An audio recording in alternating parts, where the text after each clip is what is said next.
अभी मैं हूँ आओ नांग करावी में और यहाँ पे एक पार्टी हॉस्टल में रुका हुआ हूँ, लेकिन कुछ पार्टी की वाइब्स है नहीं क्योंकि बहुत सारे लोग फुल मून पार्टी के लिए गए हुए हैं और वो लोग कल आएंगे।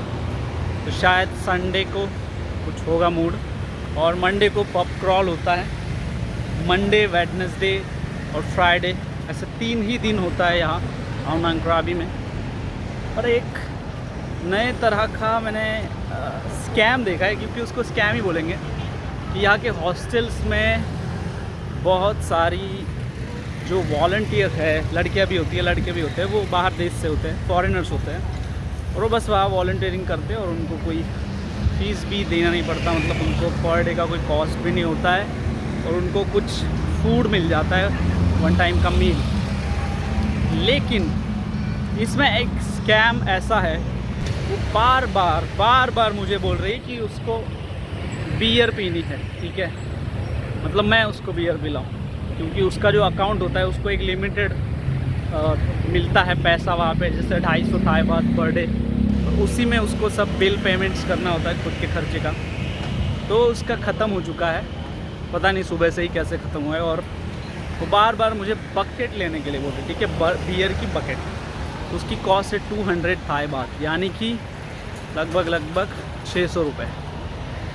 ठीक है, तो एक तरह का टेक्निक होता है, उन्हें हॉस्टल्स वालों ने बोला होता है कि तुम्हें ज़्यादा से ज़्यादा हमारा सेल करवा देना है, तो इसीलिए वो बार बार प्रेशर कर रही है कि मैं उसके लिए बियर बकेट लेके दूँ। ठीक है, तो ऐसे लोगों से बच के रहना है, क्योंकि मैं यहाँ पे लॉन्ग के लिए आया हूँ, लगभग मेरा 18 दिन का ट्रिप है। तो उसके लिए मैं अगर ऐसे ही सबको बकेट बांटता रहूँ तो मेरा पैसा तो ऐसे ही ख़त्म हो जाएगा।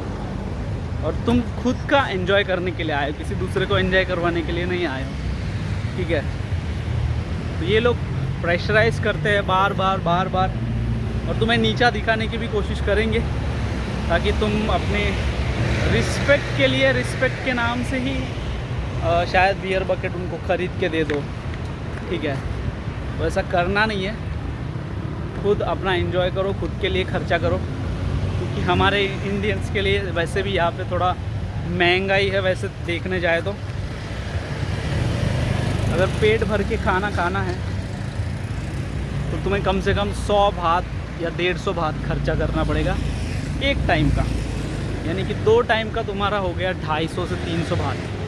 तो उसको 3 से मल्टीप्लाई कर लो। ठीक है, तो अगर पैसे बचाने हैं तो ऐसे लोगों से बच के रहना है और सिर्फ खुद का ही एंजॉय करना है। जैसे किसी भी पीयर प्रेशर में आके उसको लेके नहीं देना है, वो जो मांगे। तो खुद ही खाओ, खुद ही पियो, खुद ही एंजॉय करो, यही बताना था। और अभी मैं जा रहा हूँ आओ नांग के बीच पे, कि मैं दिन भर से गया ही नहीं, बहुत गर्मी भी लग रही थी और बहुत थक गया था 2 दिन से ट्रैवल करके। तो अभी मैं आओ नांग के बीच पे जा रहा हूँ, वहाँ कुछ फायर शोज चलता रहता है, वो देखेंगे। और मैंने कल के लिए बुक किया है 7 आइलैंड का टूर, जहाँ 7 अलग अलग आइलैंड्स पे हमें लेके जाएंगे। हॉस्टल से ही पिकअप है, हॉस्टल में ही ड्रॉप है, और वहाँ पे होगी बारबेक्यू पार्टी, यानी कि बारबेक्यू डिनर, जो कि लास्ट आइलैंड के आसपास होता है। तो देखते हैं कैसा होता है 7 आइलैंड का टूर। और ये आओ नांग में ज़्यादा इंडियंस दिखाई नहीं दे रहे, ठीक है, क्योंकि ये फॉरेनर्स बहुत पसंद करते हैं। और जिससे भी मैं मिल रहा हूँ, लोग 1 महीना, 2 महीना, 3 महीना ऐसे रुकते थे। ये लोग बहुत ही ज़्यादा रुकते हैं। ये लोग जितना कमाते हैं उससे ज़्यादा स्पेंडिंग करते हैं। हमारे इंडियंस का ऐसा नहीं है, हम लोग कमाते भी है और थोड़ा सा स्पेंड करते हैं, सेविंग ज़्यादा करते हैं। बट इनका लाइफ बहुत अलग होता है, किसी को करियर की कुछ पड़ी नहीं है। और जितने भी लोगों से मिल रहा हूँ बहुत यंग है, 21-22 साल के, 25 साल के, और कोई करियर किसी का है नहीं। पार्ट टाइम काम करते हैं, जितना भी पैसा आता है वो ऐसे ही टूर्स में निकाल देते हैं, टूर्स में खर्चा कर देते हैं, और यही इनकी लाइफ है।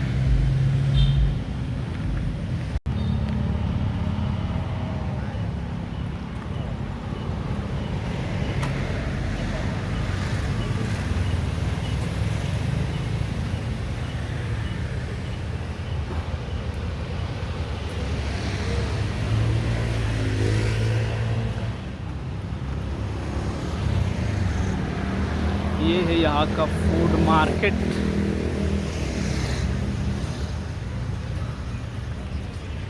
देख सकते हो हलाल फूड।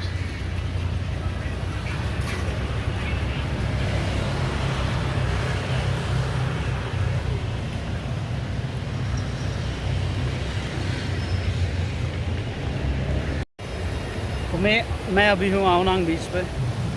मेरे पीछे देख सकते हो समुंदर, और उस तरफ ऊपर वहाँ पर भीड़ लगी हुई है, क्योंकि वहाँ पे सब रेस्टोरेंट्स है, होटल्स है, और बुकिंग करने की बहुत सारी ऑफिसेस है।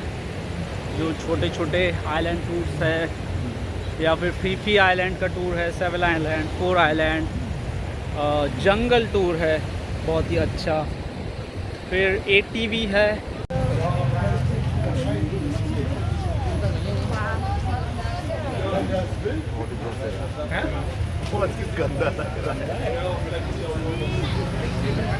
बहुत शांत बैठा है।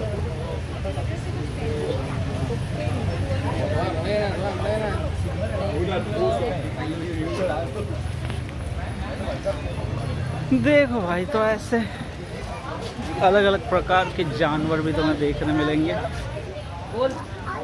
और बहुत ही भरा भरा सा है रोड। कितने सारे शॉप्स,